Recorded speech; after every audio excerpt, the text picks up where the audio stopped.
The second speaker we've got today, we've been working alongside one another for the last few weeks, well, the last few months actually now, outside the Brew, Dundee Brew, campaigning against sanctions, the sanctions regime in Dundee, which is actually one of the highest rates of sanctions, or the highest rate of sanctions anywhere in Scotland. And the other day, we actually had the First Minister of Scotland actually visiting us at the Brew, and we got a promise out of him, the first time it's actually been made, we made sure we got that promise, that under an independent Scotland, the benefit sanctions would be actually ended. Yeah. Previously, there was a promise to actually have an immediate review.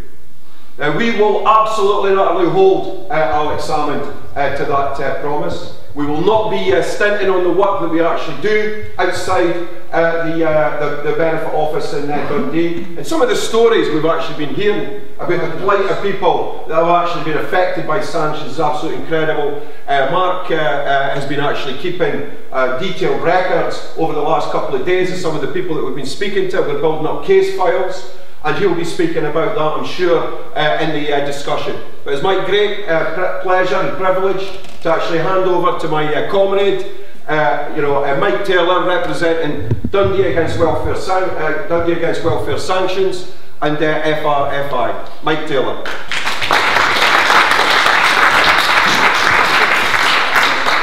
I'm impressed by this fella here. He gives us a wee nip of Portland and to be such a new speaker and to be able to stand up and deliver a speech quite good, but I like to hide behind the desk. You're talking about cowardice, we'll not go in for that tonight and whatever, like, yeah. I flee up and down this road between the Brew and my house in Fintry quite often. Used to live in Stobie in 1997. And I was thinking about that. That was the year the week test for you. Some of you will remember it. For some of you, it'll be seared into your memory. Tony Blair and the Labour Party being elected. The music. Things can only get better. Yeah? Tony Blair and the Labour Party. And what a party. I see some guys here for the Brew that we've had discussions about. Do you remember what the war in Afghanistan that he started was about at that time? We'll get the heroin off the streets. The heroin's not off the streets. We'll destroy the Taliban and extremists. And they've done a great job on that. And then they went on to Iraq. And there's 1 million men, women and children in their graves after that war and whatever, like, yeah? So that's my recall of 1997, the beginning of that period. But it's good to see the Labour Party in retreat. I'm no apologist, never have been, for the Labour Party. It's good to see Murphy getting pelted with eggs. Because that man, when he was in power, he was pelting human beings like us, like you, with high explosive. And to hear him say when he was in the City Square last week, proud to be a member of the Labour Party. It's just disgusting. Right? They organised the violence of imperialist war against the people there.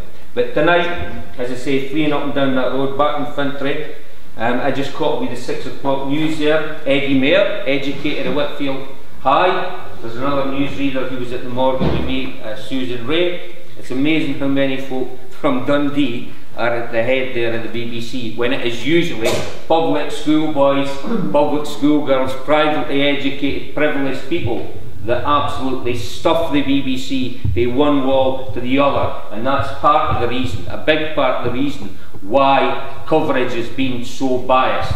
So they've got Eddie there and they've got James Northby out in Portree. Why he's out there I don't know. But they're certainly concerned there. John Curtis, you maybe recognise the man's face for the TV, Strathclyde University, I think. Yeah. The polls, the latest polls are saying 47% for yes, 53% for no. Tony's right in discounting polls, right? And let's, err on the side of sort of suspecting the polls and hoping that yes absolutely has to happen, yeah? That the yes vote increases. And there was, if you can get it off a radio, there was a wee tremor of worry. And you know what? And this, understanding this depends on your vintage, on your generation, right? They brought out their big guns. What do you think their big guns were? If they say the name Michael Forsyth, Does anybody remember Michael Forsyth, right? That wee Tory nyaff, right? Who was Scottish Secretary under Thatcher. He's their big gun, right? Now, a few of his remarks, I've written here, there's nothing like confronting your adversary to force you to sort of sharpen up your arguments and deliver them forcefully and whatever like. Michael Forsyth, the background of this man is when Thatcher was privatising now the health services, cleaning, he had, typical Conservative politician, a cleaning firm. I think it's initial cleaning services, right? And then we had other outbreaks of what you call it, the diseases in the hospitals, because he basically cheapened the whole process of providing hygienic conditions in hospitals and whatever like. Now, am I sorry for Michael Forsyth? I'm not. Because he claimed, and this is what it shows that they're getting desperate in their argument, he claimed intimidation. The massive intimidation by you people, I'm presuming, the Yes campaigners, yeah? Because on his way to the studio, he passed 5 posters, 5 no posters, that had been vandalised. That's intimidation, you know, he was a nervous wreck, because somebody'd, you know, taken something to a poster, and whatever like. But that's the state of play, and certainly what seems to be happening is borne out by everything that we're doing down at the Brew, is that the turnout's going to be massive. And that's been, as Tony says, for socialists, quite an education. Because speaking to you, Mark, we're talking about how socialists have to jump out the rails and argue in different ways and see if what they're saying is making sense. If we'd fallen into the trap, and some of us had, of saying this referendum won't mobilise people, it'll be quite properly like the general election, no difference between Tories, condemns Labour Party, people say what's the point? But in these circumstances, there is a point. Yeah. And everybody's sharing that recognition, and I think that's even in the 2 weeks and a couple of days left, a recognition that's definitely going to grow. Right? So I'm speaking on behalf of Dundee Against Welfare Sanctions. We were able to say that, able to say Alex Salmond yesterday, point out, there's the job centre, there's the Brew. I know some people's faces here, holds the record for the number of sanctions in Scotland. We have petitions, we've had petitions there since April the 1st where we grew out of Dundee Against ATOS. Ronnie mentioned ATOS there. And that's, although politics are moving forward, we've got to be aware that some of the old dishonest politics still hang around, right? The Commonwealth Games was sponsored by ATOS, and that's a disgusting situation. That should never have been allowed to happen at all.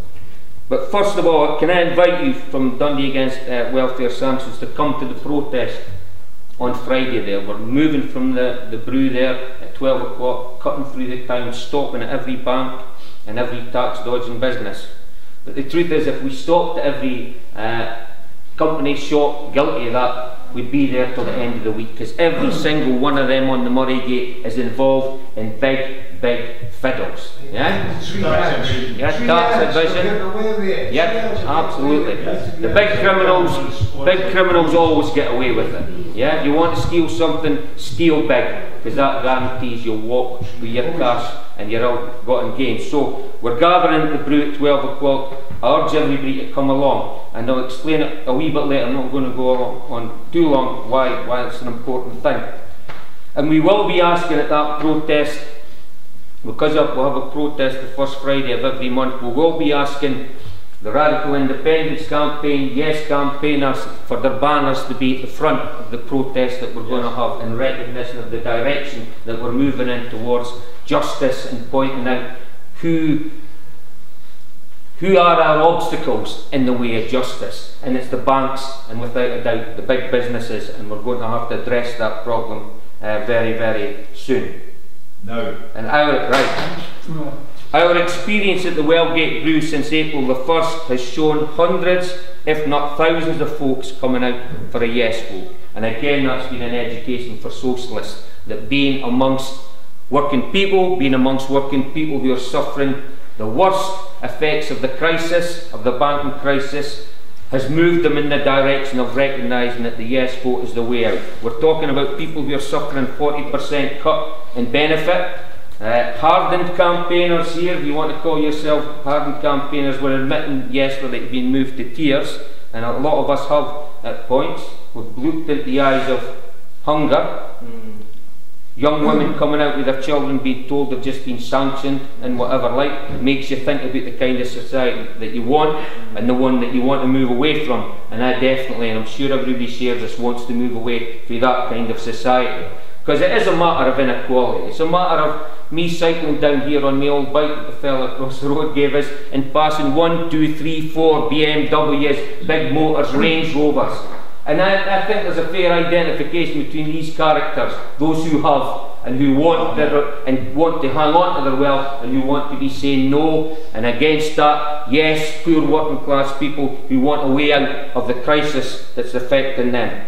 And we make no apologies for St Alex Salmon, and have a look at the Facebook page, Dundee Against Welfare Sanctions Facebook video that we put up yesterday, asking them in a quiet and polite manner at first, and then more directly afterwards, what happens on Friday the 19th of September. Yeah? Because history doesn't stop on the 18th of September. It might be made on the 18th of September, it might be made in a big way, but if it doesn't, watch out for demoralisation, right? Because those that rule us, those that profit from our crises and whatever like, will take that as, what's his name? I was about to say Boris Karloff, but it's Boris Johnson. He's of the make of Boris Karloff. Boris Johnson has let it be known that for having the temerity to challenge the President's set-up, powers may be removed. And we have to be aware of the demoralising effect possibly there. I'm not going to allow myself to be demoralised, because we're going to defeat these characters one way or another. So we're at the brew, Friday morning, 19th of September. Hopefully we're all glowing, a bit like those who've had some of this stuff glowing, with the achievement of independence. And the good news that, as Alex Salmon said on the street there, help has arrived. He said to us, tell them help is on its way. We're able to say to folk, help has arrived. But we've made it very clear, we're not going to say to folks, even to the end of the day, because we've been, that sounds awfully biblical there, but we've been down at the brew. We know that people are basically checking in their pockets to see if they've got enough to feed themselves and their kids. And some folk might say, that's exaggeration, that's rhetoric, that's for, you know, consumption on the streets and whatever like. But Mark and I were having a conversation, and other folk, bankers are taking the food out of children's minds, right? Whether it's in Dundee or in Latin America or any place in the world, this world is run by banks, and an independent and socialist Scotland has to be prepared to face up to the banks and say no more. And then there are examples of people in countries who have stood up to the banks and whatever like. But on that morning, the 19th of September, yes or no, we're going to be there to continue campaigning against sanctions. How it'll work out, I don't know. Maybe the DWP staff, whose, what would you say, personal ratings. Yeah, exactly, right. The DWP staff's personal ratings that really can't fall any lower. Okay?